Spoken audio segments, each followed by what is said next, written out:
ভালো লাগবে। তোমরা লাইক কমেন্ট শেয়ার। হ্যালো বন্ধুরা, তোমার সবাই কেমন আছো? আমি খুব ভালো আছি। চলো আজকে আমার দুপুরের মেনুতে দেখো আজকে মা কি কি বানিয়েছে। গরম গরম ভাত, ধোয়া ওটা গরম গরম ভাত। এটা আছে ইলিশ মাছের ঝোল আলু বেগুন দিয়ে ঝোল করেছে। বড় বড় ইলিশ মাছ। আর আছে এখানে কাতলা মাছের ঝোল আলু শিম দিয়ে, কাতলা মাছের লাল লাল ঝোল করেছে। আর আছে এখানে আলু বেগুন দিয়ে তেল পাতুরি মাছের তেল দিয়ে।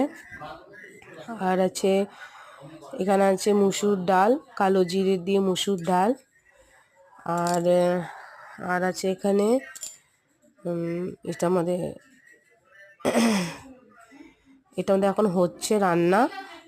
কুমড়ো দিয়ে মাছের মাথা দিয়ে একটা ঘন্ট মতন, কুমড়ো দিয়ে মাছের মাথা দিয়ে করছি, এখন হয়নি, এটা আধা হয়েছে।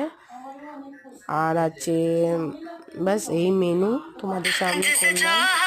ভালো লাগে লাইক কমেন্ট শেয়ার বন্ধুরা।